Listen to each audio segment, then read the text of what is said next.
Hola a todos y muy bienvenidos a este nuevo Región F, programa que hacemos en conjunto entre la Escuela de Periodismo de la Universidad Adolfo Ibáñez, Soy Valparaíso y el diario La Estrella.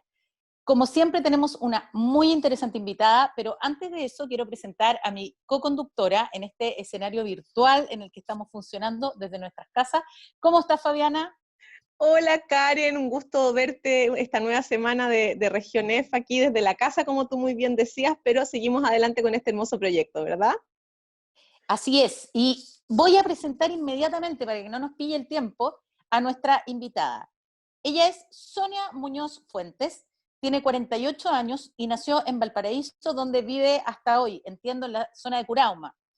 Es psicóloga clínica de la Pontificia Universidad Católica de Valparaíso y divide su tiempo entre la educación y la psicología clínica.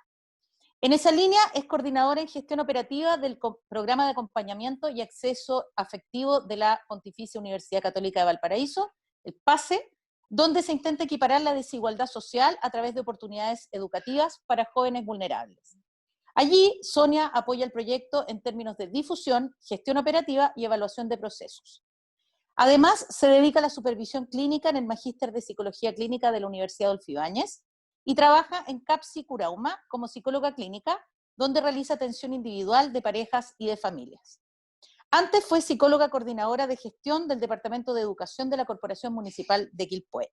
Es casada, tiene 2 hijos, Matías e Isidora, y queremos darle una muy gran bienvenida. ¿Cómo estás, Sonia? Bien, Karen, muchas gracias.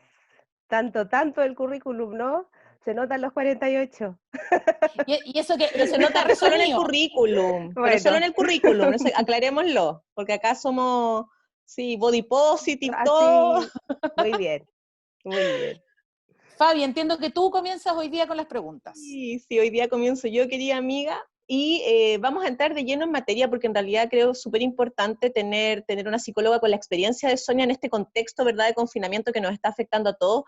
Y la primera pregunta tiene que ver precisamente con eso. En este escenario en el cual la inmensa mayoría de la población está de confinamiento, algunos no están porque no pueden, otros porque falta todavía conciencia, como veíamos en el programa anterior, ¿verdad, Karen? Pero ¿cuáles son las principales patologías que se pueden comenzar a presentar durante este periodo de cuarentena, Sonia? Wow, yo creo que yo dividiría un poco la mirada en términos etarios, porque creo que en términos etarios están pasando distintas cosas. ¿Ah? Por una parte, los niños están presentando ciertas conductas, ¿no? O ciertos síntomas respecto de la ansiedad y el encierro. Los adolescentes lo están pasando muy mal. Y por ahí también los adultos están, yo diría, sobre demandados también, ¿no? En esto de el cumplir un poco en el ámbito laboral, el cumplir en la casa, y la tercera edad es otra cosa también, ¿no? Que se sienten muy solos. Entonces creo que en cada una de las etapas no vitales se está manifestando de distintas formas. Sonia, y desde ese punto de vista, ¿hay riesgos, por ejemplo, de que no necesariamente ahora, sino que una vez que termine la cuarentena y volvamos, como comillas, a la normalidad, se comiencen a ver patologías como que empiecen a surgir ahí? Estoy pensando en un estrés postraumático, patologías que se verifiquen después de. Sí puede ser, ¿no? Yo creo que el estrés postraumático incluso podría venir mucho tiempo después, en otra experiencia similar a esta, donde se vuelvan a revivir un poco las emocionalidades complejas que se están viviendo ahora. Es muy factible. Creo que sí, lo más complejo se está viviendo en este momento, ¿no? En este momento en que hay que buscar nuevas formas de estar juntos. ¿Cómo afecta en los distintos grupos etarios este teletrabajo y qué podemos hacer en términos concretos para aminorar o sobrellevar esos efectos? Sí, yo creo que principalmente lo que afecta es en esta nueva forma de estar, porque muchas veces la presencia del adulto es una presencia extraña, ¿no? Porque está, pero tiene que estar encerrado haciendo ciertas cosas. Y los niños demandan muchas veces la presencia del papá, ¿no? O de la mamá, no del que está trabajando. Creo que en esto la forma, ¿no? que yo siento que es la mejor manera de abordarlo, es como intentando generar un espacio colaborativo, ¿no? De convivencia colaborativa en términos familiares, y que nos permita ponernos de acuerdo en ciertas cosas. ¿Cómo afecta el encierro a los niños en especial? ¿Y qué se puede hacer para que esto no sea un episodio tan traumatizante para ellos, sino que sea una experiencia que a lo mejor se pueda, no sé si ver de una forma positiva, pero de la mejor manera posible? ¿Cómo poder ayudarlos, tanto con el encierro como con el teletrabajo? Una cosa es el tema educativo y lo otro es que en los procesos de socialización que el sistema educativo les brinda a los niños. Claro. Entonces, ahí yo creo que esas dos cosas deberían conjugarse en estos espacios virtuales a los que los niños van a poder tener acceso. No sé si el encierro sea tan terrible para ellos en términos de, puede ser en términos de actividad física, ¿no? De necesitar a lo mejor más espacio para realizar las actividades que naturalmente su cuerpo les demanda porque están en proceso de crecimiento. Pero en términos psicoemocionales, a mí me parece que ellos podrían adaptarse de mejor manera que nosotros incluso. ¿Cómo trabajar el miedo en esta situación que, como tú muy bien decías, se puede sobrellevar, perdón, el encierro, pero hay un tema con la incertidumbre también? Sí, yo creo que el miedo no se trabaja si no es acompañándolo. Y en ese sentido el poder entender que probablemente va a haber ciertos retrocesos en términos de autonomía, por decirlo así, de los niños más pequeños que estaban durmiendo solos, con la luz apagada y estas cosas que probablemente van a empezar a manifestarse de otra forma, no van a necesitar más de estar con los adultos, van a pensar más, ¿no? Todos sabemos que en los momentos de soledad, en la noche, ¿no? Uno como que más piensa cosas y a los niños les pasa lo mismo. Entonces, el tema es que cuando ellos demanden presencia, el poder estar. Yo creo que el miedo en los adultos, bueno, ojalá buscar formas de hablarlo siempre, ¿no? O sea, ¿cuáles son las cosas que yo pienso que me afectarían mucho más, ¿no? Y hablar de los miedos es importante para los adultos también. Hablar Pero de lo Sonia, que nos pasa. Sonia, tú hablabas justamente de los adultos y queremos con Karen meternos en ese tema, porque este programa finalmente tiene también una mirada de género que es parte de su línea editorial. Y ahí abordando justamente el tema de las mujeres, hay dos temáticas que nos gustaría tratar contigo desde el punto de vista psicológico. Primero, la doble carga a la cual las mujeres se están viendo expuestas respecto a cumplir un trabajo, digamos, como tú muy bien decías, el teletrabajo, las labores domésticas, pero además lo que significa también principalmente la contención y el cuidado y la educación en muchos casos de los niños. Y también respecto a cómo han aumentado, si bien no las denuncias, pero hemos visto un aumento importante en la tasa, por ejemplo, de femicidios, de violencia intrafamiliar. Y es súper preocupante porque las denuncias están disminuyendo, lo cual significa que las mujeres que están en esta situación no están pudiendo contar con redes de apoyo para pedir ayuda. Entonces, que te refirieras a esos dos temas desde la perspectiva de género y desde la perspectiva psicológica. A ver, yo creo que el tema del género y de cómo se asumen ciertas responsabilidades también tiene que ver con un tema súper cultural, ¿no? Eh, yo creo que está como casi mandato cultural que es la mujer la que se va a hacer cargo de ciertas áreas o ciertos ámbitos en términos de el quehacer en la familia. Y como tú dices, muchas veces la parte emocional como que nos toca a veces más que a los hombres, ¿no?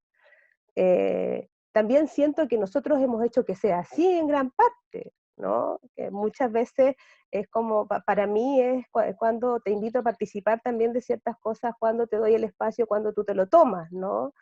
En eso yo creo que uno puede hacer cosas distintas, sobre todo en términos de crianza. Nosotros tenemos la responsabilidad ahora de estar criando muchos chicos, ¿no? Y también queremos que ellos vengan con esta mirada de la equidad, que es súper fundamental, porque en estos momentos es cuando nos damos cuenta, ¿no? Dónde se ponen las mayores cargas, ¿ya? En términos de género, por ejemplo. Creo que el tema de la convivencia en sí es fundamentalmente lo que hace, ¿no? Que el sufrimiento se haga parte del contexto relacional, ¿no? Creo que la dificultad de poder resolver situaciones, la dificultad de poder entender al otro, de saber lo que le pasa, ¿no? Eh, Está siempre presente en las relaciones, pero además la atención externa que está puesta, ¿no? En esto de estar encerrados, de no saber qué va a pasar, de la incertidumbre y todo, hace que se potencie mucho más, ¿no? Es difícil porque creo que evidentemente hay estudios que ya han afirmado que ha aumentado el nivel de violencia al interior de las familias, ¿no? De muchas familias.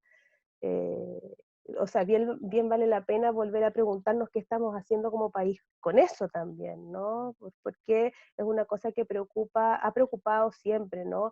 Pero ¿qué cosas se han hecho para poder ir resolviendo? ¿Ah? Porque en una situación como esta emerge con mucha más fuerza toda esta situación, ¿no? O sea, todos sabemos que el estrés hace que se potencien mucho las dificultades, pero cuando las dificultades tienen que ver con el daño, con el no poder resolver situaciones y eso implica dañar a otro, wow, empezamos a ver, y ahí yo entro como en la mirada educativa también, o sea, cómo estamos generando los procesos de aprendizaje socioemocional en los colegios, cómo estamos enseñando, ¿no? Incorporando los procesos educativos, también familiares, educativos formales, qué estamos priorizando, ¿no? Si tú me preguntas ahora, a mí yo creo que para mí esta es una oportunidad para poder entrar en esos temas y ver cuán importante es poder desarrollar otras formas, ¿no? de educación que en el fondo van a ser las que van a generar el cambio. Pareciera ser que este es un buen momento para aquello, ¿no? Sonia, te quiero llevar una última pregunta porque para variar, Fabi, como siempre, nos pilló el tiempo. Ya, Así que te quiero llevar wow, una última pregunta que no puedo dejar de hacer. ya. ¿Cómo evalúas tú, un poco desde la psicología, los mensajes que ha enviado el gobierno en esta pandemia? Oye, nosotros los psicólogos usamos un término que se usa, que es un término que lleva muchos años, ¿no? En el contexto de las relaciones humanas, que se llama el doble vínculo. ¿Ah? Y que habla mucho de cómo en las relaciones personales, ¿no? A veces más desde las figuras de apego, se generan ciertas comunicaciones, ¿no? Que por un lado te dicen una cosa y en otro nivel te dice otra, ¿no? Y cómo eso un poco descompensa la posibilidad de pensar bien qué es lo que se hace o no, ¿no? A Es propósito como de la que paradoja comunicativa, ¿o no? De Bateson. o sea, apuntamos a lo mismo, porque en el fondo Claro. estamos hablando de Bateson cuando se Este genera momento en que los alumnos se acuerdan que las clases sirven, Karen, es muy emocionante. este término del doble vínculo. De hecho, surge, ¿no? en los estudios de Palo Alto, ¿no? Donde Bateson estaba incorporado en estos procesos. Y creo que un poco yo lo he sentido así. Si tú me preguntas, yo he sentido que el mensaje es súper doble vinculante, que por un lado nos dicen no salgas, quédate en casa, y por otro nos llaman a hacer cosas, ¿no? Porque no se puede, porque la vida tiene que continuar. Entonces para mí es una paradoja, como dice la Fabi, que emocionalmente complica mucho, ¿no? Entonces esa paradoja que no viene de un vínculo tan estrecho, ¿no? Porque surge, este término, yo te digo, surge cuando se empieza a estudiar patología dentro de la familia, ¿no? Pero esta paradoja que no viene de un vínculo tan estrecho en términos familiares, emocionales, sí te genera cosas emocionalmente, entonces empieza a surgir mucha emocionalidad que más nos afecta, ¿no? En términos como de la rabia, de la frustración, de qué es lo que hacemos, ¿no? Y además nos genera mucha incertidumbre, ¿no? Porque en algún momento estamos pensando, bueno, entonces tenemos que volver a trabajar, no tenemos que volver, ¿qué hacemos? Tenemos que esperar que nos llamen, ¿qué vamos a hacer si tenemos que volver o no? Yo no quiero mandar a mis hijos al colegio. Entonces empieza a surgir una suerte de incertidumbre, ¿no? Que hace efectivamente que nos estresemos mucho más, ¿no? Exactamente. Sí. Oye, Sonia, te quiero dar las gracias. Para variar, se nos hizo muy corto el tiempo y teníamos varias preguntas más, pero Ay, muchas gracias por puchis. habernos acompañado. Lindos Fabi, ustedes. muchas gracias por estar hoy día. Fue un gran programa. Y a todos ustedes también muchas gracias por habernos acompañado en este programa que hacemos en conjunto entre la Escuela de Comunicaciones y Periodismo de la Universidad Adolfo Ibáñez, Soy Valparaíso y el diario La Estrella. Un abrazo y nos vemos en un par de semanas.